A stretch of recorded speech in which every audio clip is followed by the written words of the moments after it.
Hey all, Paul from pbmentors.com. Soon we will have an added division, PB Sports Talk Show. This is kind of leading into that. It's not coming out until June, July, but it's the day before the NFL draft in Detroit this year. I'm in Florida right now, as you can see behind me. Kind of wish I was in Michigan, to be honest with you, and enjoy the festivities of the NFL draft in the city of Detroit, Campus Martius Park. Pretty amazing. As I said in the lead-up video the other day, 10 years or so it's been since they removed it from New York and are changing cities. It's pretty darn cool that the Lions, out of 32 teams, are one of the last 10. I think two were in one city, maybe Chicago. And so it's pretty cool that it's now in Detroit. And I'm going to get to a few things here draft-wise, but I'm going to start with a few things Lions-wise. And it leads into, hey, coming off NFC Championship game up by 17, off a 12-5 season, and, Hard Knocks the year before, now the draft here. I mean, there's really something special going on here, and I am excited to spend this year with you and at least one day a week for probably an hour talking about the Lions, the NFL, sports in general, but a focus on football. I will definitely be speaking about the basketball of the world, even golf, hockey, baseball, etc., but certainly a focus on football. So this is so critical. I have a little timeline here, and obviously I knew all of this stuff, and all of you out there know this, but when you actually put it down on a piece of paper and you look at it, it's striking. So this is the Lions in the last 3.5 years that have become a model franchise, a model organization. Lions fans, NFL fans out there, when's the last time you heard the Detroit Lions being a model organization, a model franchise? I'm about to be 52. Many of you out there my age and older, the Russ Thomas years, the Chuck Schmidt years, the William Clay Ford years, so many wrong decisions. But in the last 3.5 years, listen to this. June of 2020, still in the COVID, right? That is, few months into COVID. Sheila Ford Hamp takes over. Her first important hire that we know of in the public, that we, is not hidden behind the scenes, is Chris Spielman in December of 2020. And let me just say this for the record. He is so underrated in terms of what he has done for this franchise, not just as a player, and as a person in the community, but the professionalism that he brought, the eye for talent that he brought, the eye for leadership, the culture building. He is deserving of a lot of credit, and I don't think he gets enough. Dan Campbell gets it, Brad Holmes gets it, and rightfully so. But Chris Spielman is a big part of this as the stepping stone, and him giving his advice to Rod Wood and Sheila Hamp to help get things where they are today. So that's June of 2020. In January of 21, it's Brad Holmes, and a week later, Dan Campbell, GM and head coach respectively. As you guys have heard me talk in the past, I happen to have known about Brad Holmes just because of me being a huge sports fan. I was a big Les Snead fan. I followed all of the Aaron Donald, Michael Brockers, Jalen Ramsey, all of that stuff that the Rams did. And from the draft perspective, even Jared Goff, from the draft perspective, it was Holmes that was director of national scouting, and he was huge and became assistant underneath Les Snead, learned the trade, and just has an eye for talent, great culture guy, character guy, etc. So what do? They come in, and Campbell has his press conference, and he talks about, biting off the kneecaps, the grit aspect. And it's basically they knew they were walking into a situation where they had to change the culture and the character of the building, of the organization, of Allen Park, of all of it, of Ford Field, you name it, history, 60 years on their shoulders. I know, Dan Campbell said he doesn't want to hear that, SHIT, and I don't blame him. But it was so embedded in our brains to expect the worst that he had to come out and talk about it, and people kind of laughed. A lot of people liked it, but a lot of people laughed about it, but it was really necessary to separate yourself from the past. It was a new era, and we're going to show you with action on the field, off the field, through the draft, etc. So huge. The very first move they make, basically, is getting rid of Matthew Stafford. And anybody who knows me knows how I feel about that guy. all-world arm, tough guy, can take a lot of hits and all that, but he wasn't a true leader. For the first 5 or 6 years of his career, he was out of shape. He was known as a guy who wasn't always in the film room, known as a guy not doing what a franchise quarterback that's interested in winning the Super Bowl would do. Influencing those around you, making those around you better, etc. They got rid of him. It was a detachment from the past and starting fresh. You got Jared Goff out of it. You got the 32nd pick as well, and you chose Jameis Williamson coming off an injury, out of Alabama. Basically, the first year was a wash, and then the gambling suspension affected things last year, and now we're just starting to see him maybe come into his own and be that number 1 wide receiver they drafted him to be. So out of that, they build a terrific coaching staff, right? A lot of football guys, a lot of known guys that have had some success on levels, great communicators, fiery guys, big time grit, the Hank Fraley's and Deuce Staley, not there anymore, but those guys, all huge in terms of culture building, the Jim Caldwell days, the Matt Patricia days. I mean, you just go back to all the M's, Marinelli, Marucci, Martz, all of these guys. It just was a break from all of that and refreshing for all of us, football fans, Lions fans, because we suffered so long. So a lot of football men, the culture was set. They brought back Barry a lot more. The statues going up. Calvin Johnson was at odds with the franchise, the way he was treated for years. He was gone. Now he's back. You're just bringing in the vibe. You're bringing in the culture. You're creating a way and a place where people want to come, and then they get recruited by other people. And coordinator gets offers from everywhere, and he wants to stay here. Aaron Glenn is starting to get offers. He wants to stay here. They're building something special. This is real. So insane drafts. I mean, look at this. 2021, Penei Sewell, Aleem McNeil, Amon-Ra St. Brown, Derek Barnes, who made the interception in the Tampa game. Hutchinson, this is 2022, Hutchinson, Jamison Williams, Kirby Joseph, James Houston, who's been injured a lot but has a lot of upside. 2023, Jahmyr Gibbs, Jack Campbell, Laporta, Branch, and I still think Hendon Hooker coming off the injury out of Tennessee. I watched him a lot when he played for Tennessee. Lots of upside if he can truly recover from the injury, even if it's an asset in a trade. So it's like one after another, and now the expectation here for tomorrow is that they're going to do it again, right? They're going to have another successful draft, hit on 2, 3, 4 guys, build that depth, right? So after those drafts, you're looking at 2021, 3-13. Okay, same old Lions, right? But you could start to see that the attitude was changing. You had to get the guys in. Your draft players have to develop. Your coaching staff's got to get their feet wet. All of this stuff needs to happen. So you go 3-13 to 9-8 to 12-5 with the extra game, and in the NFC Championship. Mixed in along the way, you're on Hard Knocks, which who would have ever thought the Lions would be? It's like the Cowboys, the Jets. These are the teams that are going to be on there, right? The Detroit Lions on Hard Knocks, and they became the darlings of the NFL and might very well have become America's team. Yeah, America's team, not Dallas, not Jerry Jones. I think a whole bunch of people are just tired of that experiment, tired of Dak Prescott and everything that goes along with that.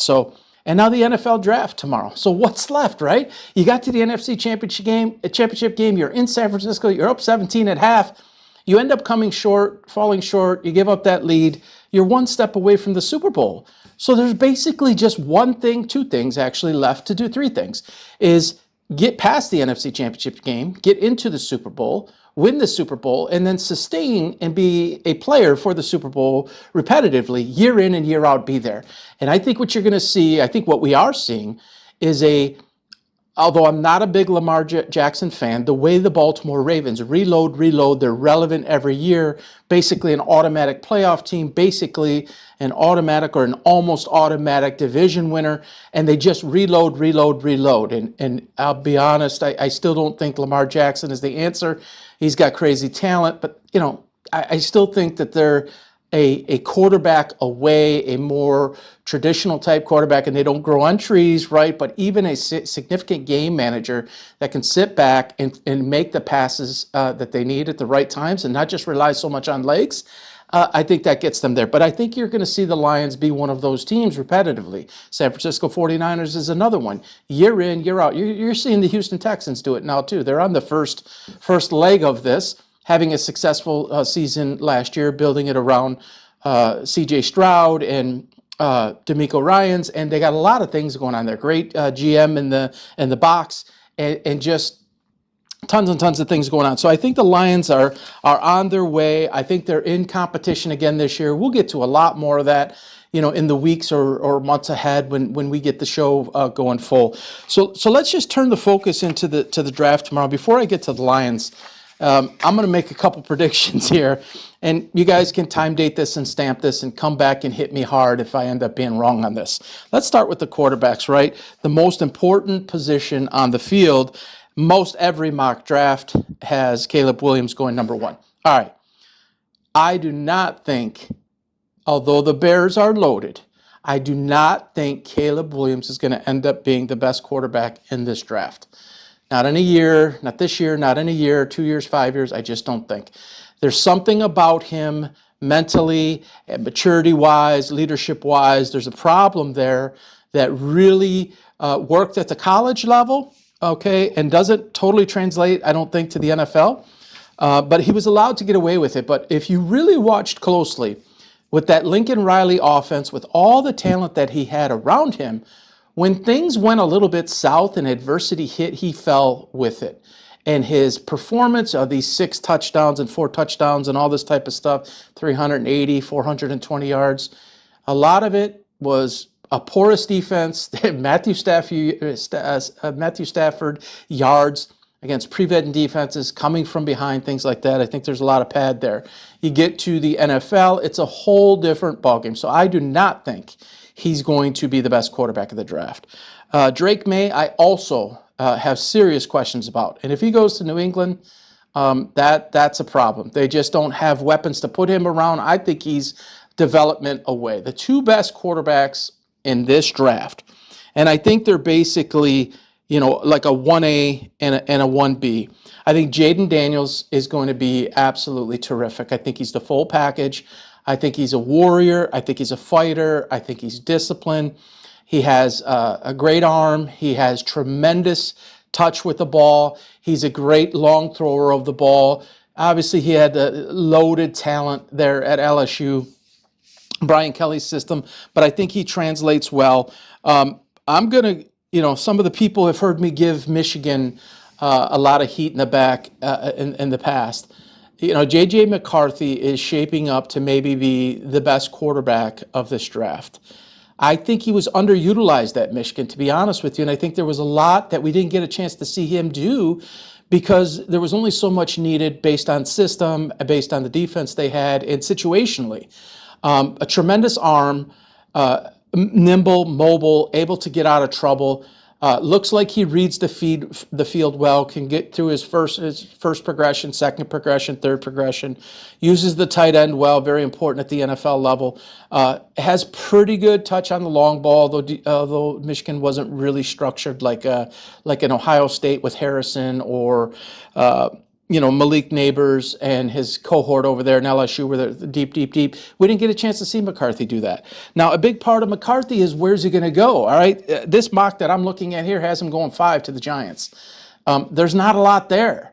Slayton and Shepard is still there, and they got a couple of guys that they drafted recently that might help. You got Darren Waller over there. Barkley's gone out of the backfield, but I'm not sure that that's a great situation. We'll see if that happens. If he ends up in Minnesota and they keep Jefferson, now that is a good place for him. That I think. Plus, he's away from New York. I think he has a great chance to succeed. So I think that Jaden Daniels and J.J. McCarthy are the 2 quarterbacks in this draft. Okay, I think Drake May is going to struggle, and I think Caleb Williams. I've already stated. Marvin Harrison, I think, is a win if he goes to Arizona. I'm not a big fan of the quarterback there. I think they're going to have some issues with him. That's another one that's not a leader, and that may or may not work there, but he's an all-world talent, so he's worthy of the high spot. So the number one wide receiver that I think is coming out of the draft is going back to LSU is Malik Neighbors, who most have going to San Diego. If he ends up with Justin Herbert in San Diego, look out, it's a wrap. I think Justin Herbert is a top 10 all-time quarterback right now. Barring injury, I think we'll see that play through. He can do everything. He's a leader. He's tough. He can throw the deep ball, precision accuracy, great out of the backfield, super touch, strong arm. I mean, he's got every intangible you could possibly want. They lost Keenan Allen. You add Neighbors in there. I mean, look out if he goes to San Diego, even with Harbaugh as the coach, who can tend to dumb it down a little bit and like play to the tight end and such, and not really a deep throw. We'll see how that all works out. But I think Malik Neighbors is the best wide receiver in this draft, and very close to him is Rome Odunze. This guy has been an NFL caliber wide receiver for the entire year in Washington. This guy's all world. He's going to be insane. This mock's got him going to Washington. There again, that's not the most attractive team to go to and just think it's all going to work out. So much of it depends on, you got a talented guy. Where do they end up? What's the quarterback situation? How's that all going to work out? So be interesting to see how that plays. Another one that jumps off the page to me, if Aaron Rodgers is back healthy and Brock Bowers goes to the Jets, that could be something really, really, really special. That'll open up that offense wide. They've acquired a lot of players, and if Rodgers can be anything, even 80%, 70% of what he was, that is a masterful matchup problem nightmare for defenses. Bowers is an all-world talent. So before we wrap it up here, let's get to the Lions. The Lions picking at 29. Isn't that amazing? If you're drafting at 29th, you did one of two things. You either had a great season to draft that late, or you blew your draft picks in some kind of crazy way and misfitted yourself. When you're a poor team at 5 or 7, you should be drafting, but you're drafting at 29. Isn't it nice to see that the Lions are drafting at 29 because they're a really good team and they were one of the final 4 teams left? That's why you're picking at 29? We'll take it, right? And so this is where a guy like Brad Holmes really comes in, and his entire team is the ability to scout guys and not let that affect you. So if I'm the Lions, obviously you got to watch the board and how it falls to you, but I think that there's a real chance for them to trade out of this spot. And I think if they went from 29 and they ended up at 35 or 38, somebody really wanted to move up, and you can acquire another pick to make up for some of the other pick that they got rid of. I think was a 3rd round pick in the other offseason trade. I think you got to look to get out. If you can't get out, if it doesn't make sense, I think there's 2 players that I'm looking at. Obviously, you got to watch again the board and how it falls to you. But Chop Robinson out of Penn State, you put him opposite of Hutchinson. This guy, he's got world-class speed. He can come off the edge. I don't know what left tackle or right tackle, for that matter, is going to be able to stay with his speed and the way he can get to the quarterback and the way he can pursue from sideline to sideline or even in the trail position. I like that pick. If you can't get him, Kool-Aid McKinstry, not the fastest guy in the world, more of a cover corner than a game breaker maker.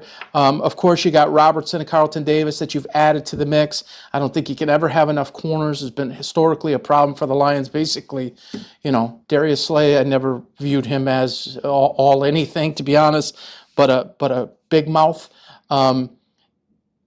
I really think if Chop is not there, then you've got to get Kool-Aid. What a name, huh? Have Kool-Aid. People said for so long, don't drink the Kool-Aid. Watch what happens if they draft an actual Kool-Aid. It'd be like the Lions are drinking the Kool-Aid, literally and figuratively. Now that's a brand giant getting ready to happen. So overall, the depth of what they've done in the past, 3 and 4 and 5 guys from each of the last 3 drafts are contributing on basically an all-pro or in some cases all-pro alternate level. You're looking to do that again. But if I was to hone in, and I see Mitchell yeah, Adonai Mitchell from Texas on one of these, a couple mocks I saw. The Lions can't pull, something from 15 years ago, the Mike Williams days, the Carlos Rogers days, the Ryan Broyles days, the Roy Williams days, and go wide receiver here. There's just no point in doing it. There's plenty of guys in, 3, 4, 5 around if you want to add somebody. Impact player defensively, whether that's on the front line, whether that's in the deep backfield. I'd love to see them get another piece across the linebacking core with Campbell, Anzalone, Derek Barnes. I think, Anzalone's shelf life here is limited. Campbell's not a speed guy. He's more of a Spielman type guy. Discipline, plug in gaps, things like that. But a true difference maker is I don't think is there right now at this spot. So it's Chop Robinson, put him up on the edge, use his speed, or McKinstry in the backfield. If you have an opportunity to trade out, do so. But I would go defense, 65 to 70% of this draft. You've got weapons all over the place offensively. Your backfield is set. Your tight end position is set. And about the tight end situation, Brock Wright and that match on that deal for San Francisco, because they're preparing for Kittle not to be around there forever. Brock Wright has shown flashes of some really solid talent. So you've got the backfield is taken care of. You have two tight ends. You've got obviously Amon-Ra St. Brown. You've got Jamison Williams. They brought back Donovan Peoples-Jones. You lost Josh Reynolds. You got Khalif Raymond, and a couple other weapons in there, and you supplement that in the draft. I think O-line solid. Keep building there. D-line solid. DJ Reader, huge acquisition. Pro guy. Professional player, coming off injuries, had success, clog up the middle. They're pretty good there. I talked about the linebacker secondary branch, Joseph, Amik Robinson, Carlton Davis. These are all, pretty darn good players. Keep building the depth, but do not hesitate to trade out and acquire an extra pick and still get a talented guy at 35, 38, 40, and then you turn around and you have a couple picks, maybe back-to-back or close, in the second or third even round, fourth maybe, and you can just trust that Brad Holmes and his team are going to do the right thing here. So I have no problem whatsoever, getting behind that. So, in closing, it's freaking awesome to watch what's going on. It's a big part of what motivated me to create a different division within PB Mentors. It's something I've always wanted to do. Those that know me, or even those that don't know me, growing up, I always used to write articles. I would write game synopsis or game summaries. I would write lineups, a basketball lineup for the Lakers, for the Pistons, where it was being held, who the coaches were, what the records were, and I knew all this stuff by heart. And 19 years old, I toured Specs Howard Broadcasting School. It was the same year my father passed away. In that year was in 1989, my dad passed, and I think I toured it in 1990. So a little bit after that, my dad passed away late 89. And it was $9,200 tuition back then. 1990, $9,200. That's like $30,000, $40,000 right now. And just wasn't something that could be afforded. Plus, I did some research on it, and if you passed it, the likelihood of where you would go to get a job was Saginaw, Grand Rapids, and places like that. For I believe, $550, $535 is what you would go to do, and you would have to earn your stripes and then hopefully catch a break in a radio market or a TV market. And I went a different direction. So in the world and what it is now with social media and with technology, and my love for this, and an audience out there that while there is so many options, people continue to thirst for a different perspective. Sometimes that's on a local or regional level, sometimes on a national level. And I just thought that this was a good time to add this in, have a lot of fun. It's a bucket list item for me. It's something I truly love. I tested it out during a playoff run for the Lions, and I had a lot of interaction just on some of the game, again, like I was when I was in high school in journalism class. I'll never forget it. Sorry, Miss Kersniak. I was sitting at my desk not paying attention. I was writing out these lineups, and I was selling them in 9th grade for $1. Really? Who would even buy that for $1? And so now to be able to do this through this format, and be able to do it and get it online and get it to thousands and tens of thousands and even millions of people, hopefully, across the country. The platform we have is pretty solid and strong. It's growing every day.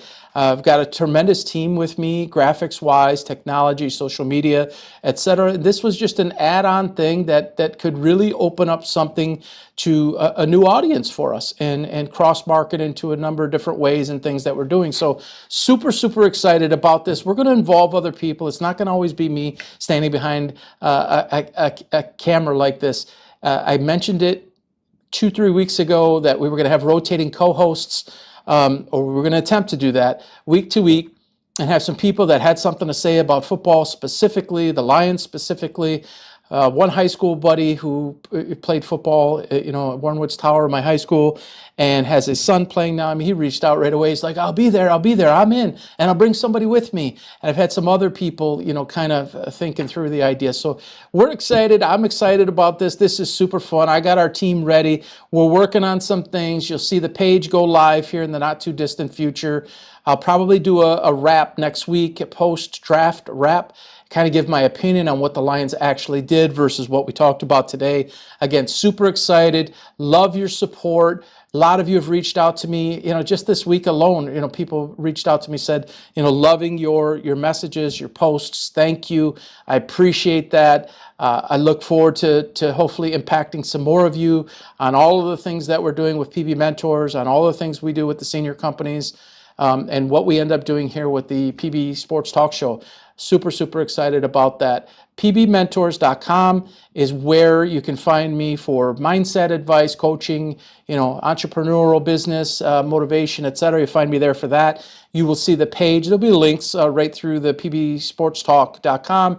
Will take you to that site and to an area within the site that is sports related. So you can certainly find me there. Find me on YouTube. Start following now if you don't mind. Tell a friend, tell a family member, and let's just have a blast with this. So we're doing a lot of different things with this show weekly.